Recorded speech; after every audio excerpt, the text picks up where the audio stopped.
If that Tim Walz, that guy got into power, like if Kamala died and Tim Walz, Tampon Tim, was our president, you know how crazy this country would be?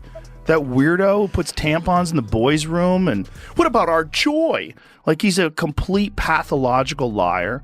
Like a complete liar. Lied about being in Tiananmen Square. Lied about being head coach of a football team. That Walz guy, I mean, I don't want to be too unfair because I don't know him and I don't have any hard evidence. He's a weirdo. That guy's weird. He seems very strange. I'm sorry. Yes. There's something not right about that guy's personal life.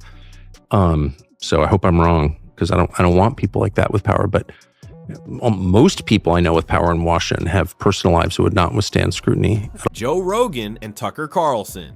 Two names rarely uttered in the same breath, yet their recent convergence on a single political figure has unleashed an undeniable tremor through the American political landscape. This wasn't a debate, it was an unscripted, blistering assault on the public record of Minnesota Governor Tim Walz. What they revealed was not just critical, but a brutal surgical takedown, exposing jaw-dropping failures, pandemic overreach, and power-hungry actions that the mainstream media wouldn't dare touch. Their objective wasn't to win votes, it was to obliterate a narrative, and in doing so, they left Walz in the blast zone of a truly explosive political clash that may redefine his very future.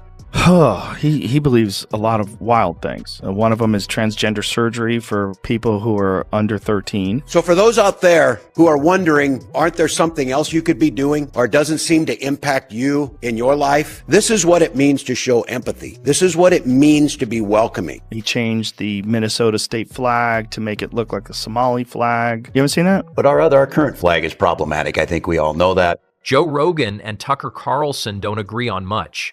Have you ever seen that video? No. Pull that video up because it's one of my favorites. What is a woman? What is a woman is the question. I'm not sure I understand the question here.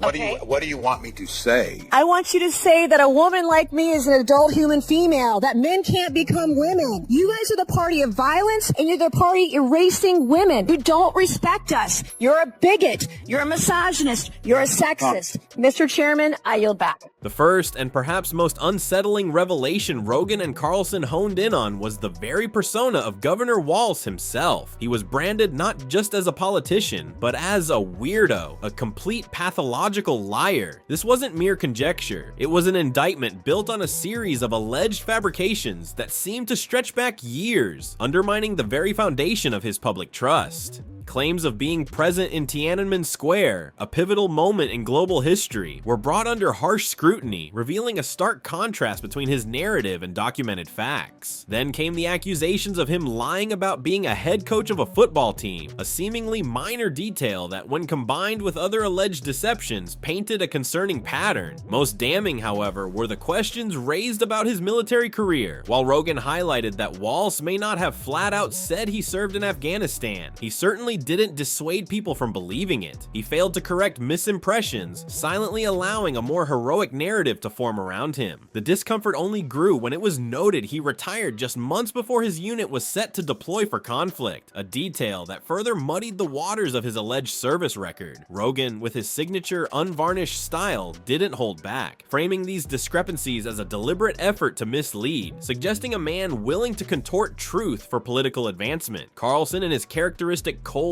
analytical way, reinforced the gravity of such a pattern, implying a deep-seated issue of trust. Beyond the specific claims, there was a palpable sense of unease described about Walz's general demeanor, his strange way of walking, the bizarre handshake with his own wife caught on video, and an overall unsettling impression that contributed to the weirdo label. These personal elements, though seemingly small, served as a disturbing prelude to the more substantive criticisms that would follow, laying bare a character Rogan and Carlson argued was fundamentally untrustworthy. I can't get past the core fact about Walz, which is he presided over, allowed the biggest city in the state to get burned down. And seemed to not only allow it, but kind of we liked it. Support it, you know. Did you see the video of his wife saying, I kept the windows open so I could smell the burning rubber from the riots? I could smell the burning tires. And I kept the windows open for as long as I could. I did not see that. The wife whose hand he shook? Oh my God. By the way, it's picking on a little thing, but who the hell shakes their wife's hand? What do you think about Walz's descriptions of his military career, because there's some issues there that people have. I don't know if he flat out ever said that he served in Afghanistan, but he certainly didn't dissuade people from saying that he was when they were saying he didn't correct them. Right. There was things he did and he didn't. And you can look at interviews and there's no pushback. There's no like, excuse me, I didn't go to Iraq. Right. Exactly. And I retired, as my unit was deploying. And so we retired a couple months before. But the criticisms didn't stop at personal integrity. They plunged headfirst into Governor Walz's controversial social policies, revealing a set of beliefs that left many viewers stunned. One of the most shocking was his alleged support for gender-affirming surgery for individuals under the age of 13. While Walz framed this as a profound act of empathy and a step towards being welcoming, Rogan and Carlson ripped into the perceived radical nature of such a stance. They questioned how policies impacting minors in such irreversible ways could be presented as simple compassion, suggesting a deep chasm between the governor's rhetoric and the concerns of many parents and citizens. Further fueling the fire was the contentious decision to change the Minnesota state flag. Walz's administration oversaw a redesign that, as pointed out, made it strikingly similar to the Somali flag. The official justification was that the previous flag was problematic, a term that Rogan and Carlson seized upon to highlight what they saw as an embrace of ideological narratives over historical representation. This wasn't just a design choice, it was seen as a deliberate erasure of state identity in favor of a new politically charged symbol. Rogan, with his beef-eating, no-holds-barred candor, expressed incredulity at how these policies could be prioritized, while Carlson, the buttoned-up poster child for suburban rebellion, stared into the camera, telepathically conveying the deep societal implications. The combination was devastating, portraying Walz as a leader whose definition of empathy veered sharply into radical social experimentation, leaving many asking how such policies truly serve the people of Minnesota. Literally saying free speech doesn't include hate speech and misinformation. There's no guarantee to free speech on misinformation or hate speech, and especially around our democracy. Hey man, you, because everything that we called misinformation just a few years ago, it's on the front page of the New York Times now that we were lied to. I'm the law-abiding grandma that was sentenced to 90 days in jail for opening my business during the shutdowns as a peaceful protest when Minnesota Governor Tim Walz unconstitutionally and illegally shut our businesses down. So my question is, if you were in my situation, would you have done the same thing? I think what you did is honorable and necessary, and I think that you'll be recorded by someone, maybe silently, as a hero for what you did. Did you serve 90 days? I served 60. That's just incredible to me. Let me just say that Walz and every other governor who did anything like that is a monster, and I think on some level he will be punished for it. Then came the truly shocking claims, diving deep into Walz's handling of the pandemic, which Rogan and Carlson depicted as a period of unprecedented overreach and devastating hypocrisy. What began as emergency powers, they argued, swiftly transformed into a personal kingdom for Governor Walz, where he dictated every aspect of Minnesotans' lives. Lockdowns, school closures, and economic chokeholds became the norm, implemented with what was described as a smug grin and a brand new rule no one asked for. Rogan, broadcasting from his fortress of protein shakes and flamethrowers, unleashed a signature roast, tearing apart the sheer absurdity of the state's COVID policies. He ridiculed the idea of double masking outdoors in a snowstorm while eating hot dish, lampooning the inconsistent and illogical mandates. The school closures, he highlighted, forced kids to learn calculus through Minecraft tutorials, while their teachers filed lawsuits via Zoom, creating an educational wasteland. And the economic shutdowns, Rogan quipped, allowed weed dispensaries to remain open, but gym doors stayed locked, leading to the sarcastic observation that lifting weights is more dangerous than lighting up a joint while hugging your grandma. But perhaps the most gut-wrenching revelation came with the mention of Walz's own wife, who allegedly kept her windows open to smell the burning rubber from the riots. This chilling detail suggested a bizarre detachment, if not a passive acceptance, of the widespread destruction that engulfed Minneapolis under Walz's watch. Tucker Carlson, meanwhile, adopted his role as a relentless prosecutor, rolling out stats on crushed small businesses and skyrocketing mental health crises, all while government officials supposedly enjoyed catered luncheons behind behind closed doors. He highlighted Walz's education department sending out cheerful emails about equity-based outcomes amidst the chaos. The combined critique was less an analysis and more a televised public execution, painting Walz as a leader who not only allowed his state's largest city to be consumed by flames, but seemed to kind of we liked it and support it. What is it like? And people call you a Nazi. Did not see it coming. There's video of Tim Walz doing the exact same thing. Right. And yes. he said, of course, it's a Nazi salute. This is how crazy things have gotten. Like, it's coordinated propaganda. They all say the same thing at the same time using the same phrases. They don't even bother picking up a thesaurus. The Dem leadership, they issue their instructions and their puppets carry it out. Tim Walz, just to descend into the political for a second, what do you make of that pick? How's that going? You know, I was somewhat surprised by it. I didn't think I would have bet money Shapiro was getting it. Yeah, I thought until, I mean, they kind of sent the signals over the last couple weeks that he was out, but I was assuming Mark Kelly was going to be the guy because he's, from what I understood, they were friendly with Harris. He's got kind of this thing where like his wife was shot and he's an astronaut. As if the chaos wasn't enough, Rogan and Carlson then took a scenic detour through the land of Minnesota's spiraling crime rates, transforming Minneapolis from Minnesota nice into what they called Minnesota heist. The narrative painted a grim picture. When you allegedly demonize police, decimate departments, and replace law enforcement with community engagement squads framed by TikTok influencers, crime doesn't magically disappear. Instead, it throws a block party. Carjacking skyrocketed, becoming as common as snow, while lootings turned practically seasonal. One grocery store, they pointed out with chilling detail, even installed metal detectors next to the frozen peas, a stark symbol of public fear replacing public safety. The most poignant and infuriating example presented was the story of the law-abiding grandma who served 60 days in jail for peacefully protesting the unconstitutional shutdowns by opening her business. Rogan and Carlson expressed unbridled outrage, calling Walz and any other governor who enacted such policies monsters, predicting they would be punished for it. While Minnesotans begged for safety, Walz allegedly responded with a 76-page plan titled Reimagining Community Well-Being, a document that included meditation seminars and perhaps sternly worded letters to repeat offenders. Rogan, unleashing the energy of a caffeinated gorilla, tore into the insanity. You let people loot stores, torch buildings, and then you call it mostly peaceful, like it's a camping trip. Meanwhile, if someone tries to open a gym, you find them like they committed tax fraud. Carlson followed suit with a kind of cold fury, showcasing footage of neighborhoods in decline, smashed storefronts, and families fleeing the state like it was the last helicopter out of Saigon. His message was clear. Tim Walz was less a governor and more an overpromoted school principal who lost control of the lunchroom and decided the solution was to ban pizza. I don't talk about my faith a lot, but Matthew 25:40 talks about, to the least amongst us you do unto me. I think that's true of most Americans. They simply want order to it. First of all, kudos to CBS for allowing Governor Walz to quote Matthew 25:40 without interrupting him and saying, I'm sorry, that's an attempt. But I felt bad for her. I was like, this is affirmative action. This is what it looks like. It's same with Tim Walz. He has that job because he's a white guy. They're like, oh, we need a white guy. And he's an affirmative action hire also.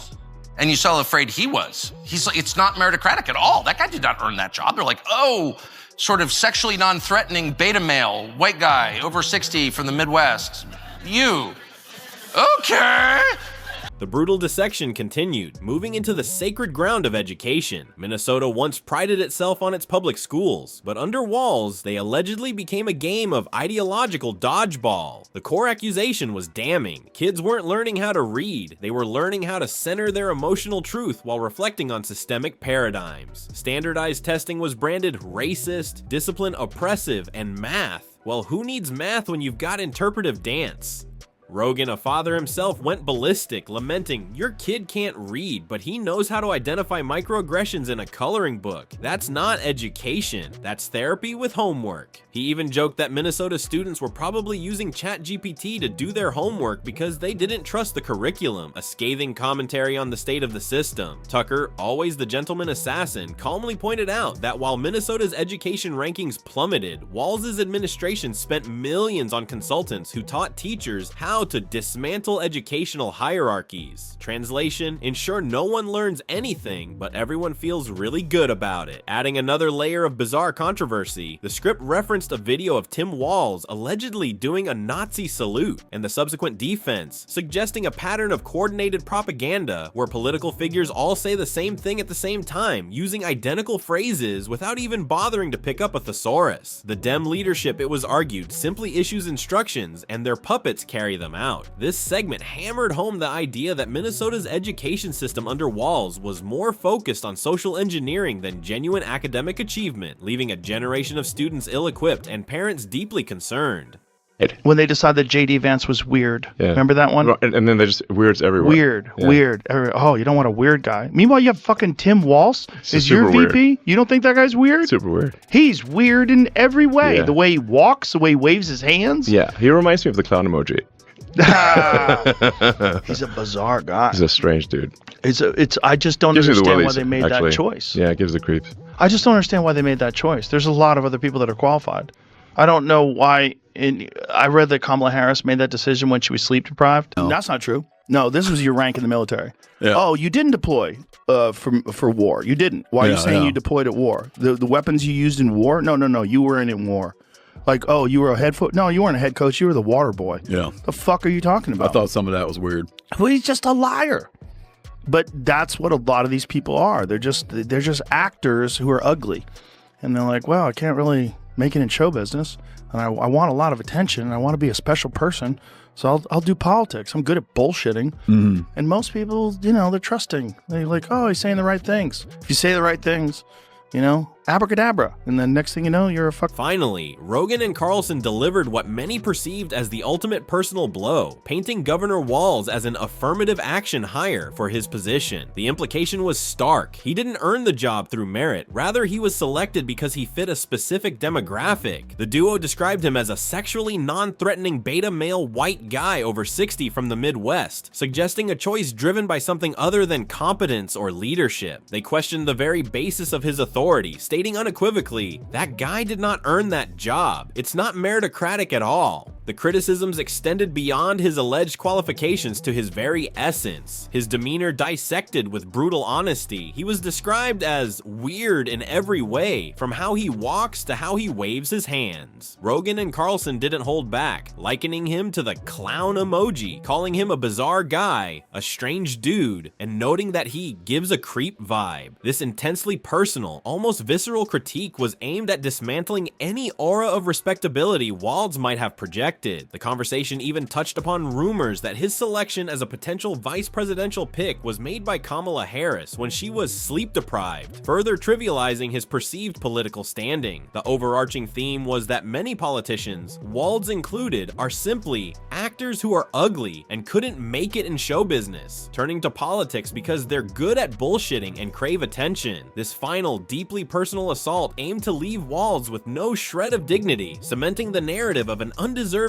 peculiar figure at the helm of a once proud state. When two juggernauts like Joe Rogan and Tucker Carlson converge, they don't just expose failures, they broadcast them to millions with humor, precision, and an unapologetic refusal to let nonsense slide. Their tag team wasn't just savage, it was devastating, obliterating every absurdity, every contradiction, every smug soundbite Walz ever delivered with a straight face. The lockdown logic, the rising crime, the clown car education system, the tax-hungry policies, it wasn't a political critique, it was a live roast sponsored by the ghosts of common sense. Walz seemingly had no defense, not a tweet, not a press conference, just the eerie silence of a man watching his career get hit by a digital freight train. And the people, they were watching too, laughing, nodding, and maybe, just maybe, wondering why they ever put up with this madness to begin with. Rogan and Carlson weren't trying to win votes, to be mayors or senators. They just called out the insanity with the brutal honesty only outsiders can get away with. And Minnesotans, they noticed. People started asking questions. Voters began second-guessing their loyalties. Walz, once perhaps the golden boy of progressive governance, found himself frantically defending his record with the enthusiasm of someone trying to sell a leaky canoe during a flood. For Rogan and Carlson, it was just Tuesday. Another day, another egotistical politician dragged across the media coliseum and left for the digital wolves, irrevocably changing the conversation and perhaps the political destiny of a state.